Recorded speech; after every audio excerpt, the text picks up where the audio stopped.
हमारे चौहान वंश के जितने भी लोग हैं उन सभी को डीके चौहान की तरफ से जय माँ भवानी, जय माँ आशापुरा।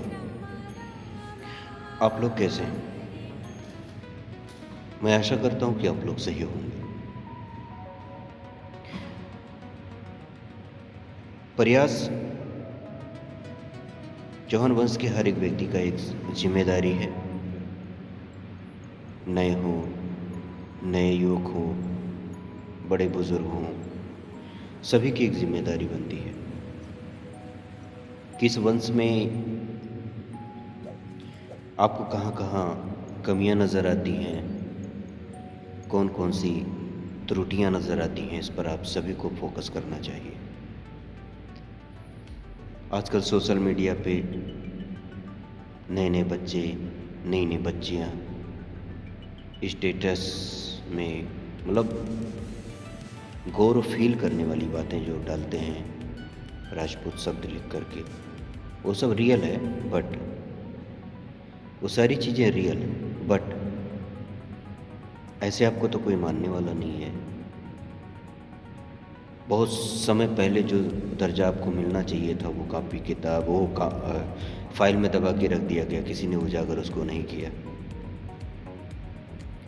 लेकिन अब जब धीरे धीरे पन्ना पलटा जा रहा है, वास्तव में आपका इतिहास सामने आ रहा है, और इस इतिहास को सामने लाने में जो अथक प्रयास करते हैं उनको मैं दिल से धन्यवाद देता हूँ।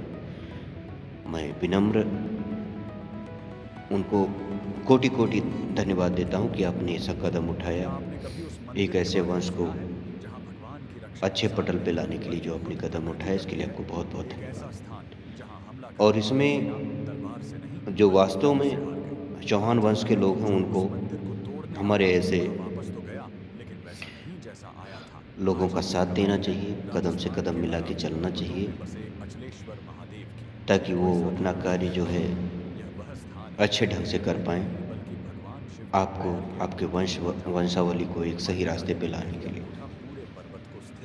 यहाँ पर मैं बात फिर से दोहराना चाहता हूँ कि हमारे नवयुवक को और हमारे बड़े बुजुर्गों को इस वंश के लिए क्या सोचना चाहिए। सबसे पहली बात, इस वंश को ये नहीं पता है कि ये है क्या चीज़, कहाँ से आए हैं, इनका वजूद क्या है, इनका गोत्र क्या है, जिनके विषय में इस वंश के लोगों को पता ही नहीं। क्योंकि शुरू से स्थानीय जो लोग जो हैं, इन्होंने इनको ओबीसी में रखा और आरक्षण का लालच दे दे करके इन लोगों को ऐसे गुमराह किया, और इनको ऐसे ही नाली में जीने की एक लत लग गई है। इनको आगे कुछ पढ़ाया नहीं गया, बताया नहीं गया। इनके बीच सारे समाज के लोग जाग चुके हैं, सारे समाज में जागृति आ चुकी है। अपने अपने समाज को लेकर, अपने अपने वंश को लेकर के हर लोगों में देख रहा हूँ जागृति है।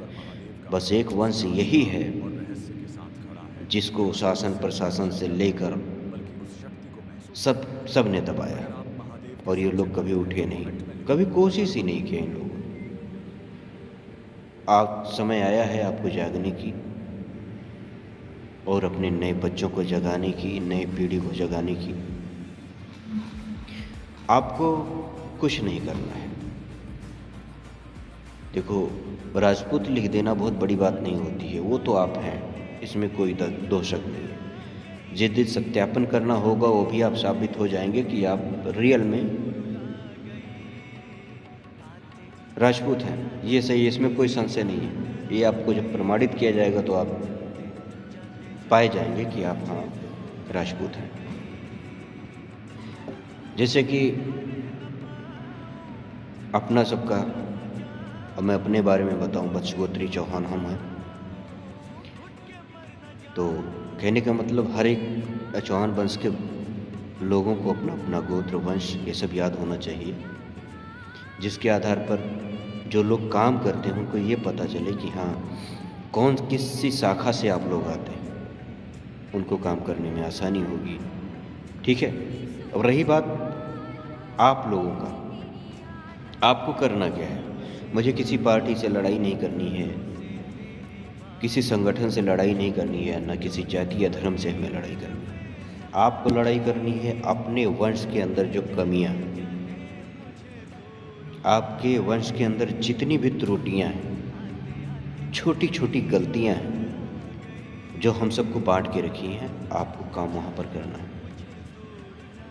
आपका शिक्षा हो गया, मेहनत मजदूरी करते हैं, आपको कोई दर्जा मिला नहीं, जाहिर सी बात है आप लोग विस्थापित हैं। तो आप जब कहीं दूसरी जगह जा कर के आप अपना आवास बनाएंगे या रहने का, तो जाहिर सी बात है वो संपन्नता नहीं होती है, आप गरीब रहेंगे। इसका मतलब ये नहीं है कि आप नाली के कीड़े हैं, लेकिन लोगों ने आपको गंदी नाली का कीड़ा बनाया, इस्तेमाल किया, यूज़ किया, शोषण किया। और अगर आज आप बोलोगे तो उनको ये चीज़ गवारा नहीं होगी। तो इन सारी चीज़ों से निपटने के लिए आपको फोकस करना है अपने वंश के जितने भी क्षेत्र में जितने लोग हैं, और हर एक परिवार के गार्जियन की जिम्मेदारी है, हर एक बच्चे की जिम्मेदारी है वो ये करे।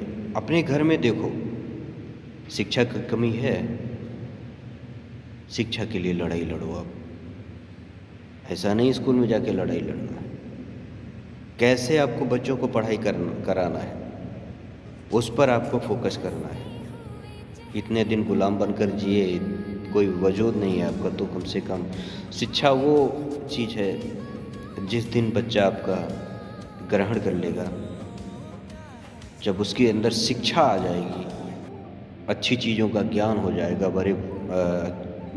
भले और बुरे का ज्ञान हो जाएगा, तो मुझे उम्मीद है कि वो किसी से ऐसी वैसी बातें नहीं करेगा।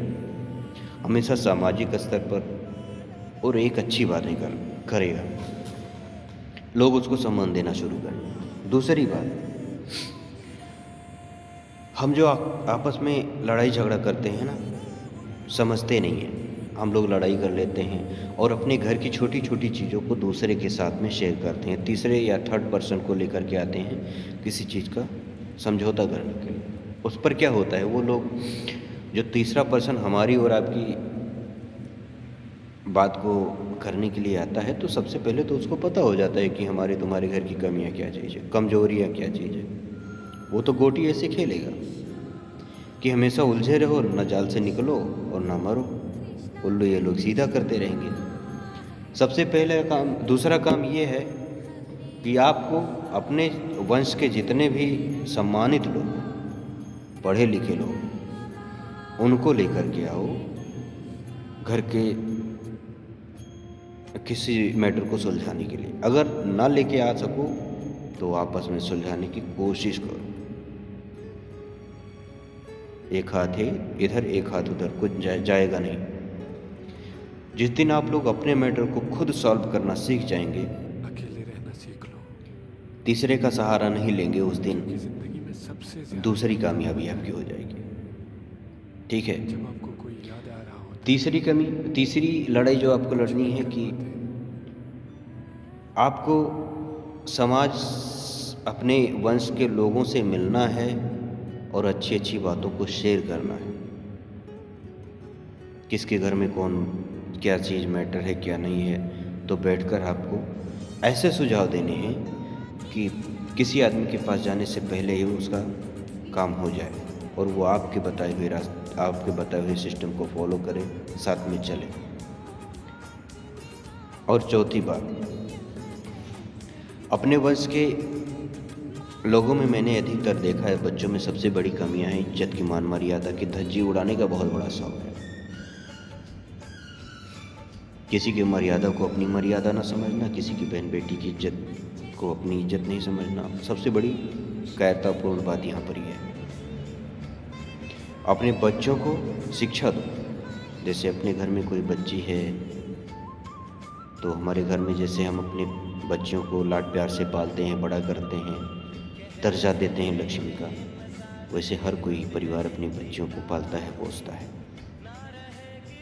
और उस घर में ऐसी नौबत ना आए कि तुम्हारी वजह से उस बच्ची का ज़िंदगी खराब हो, मरने मारने की नौबत आए।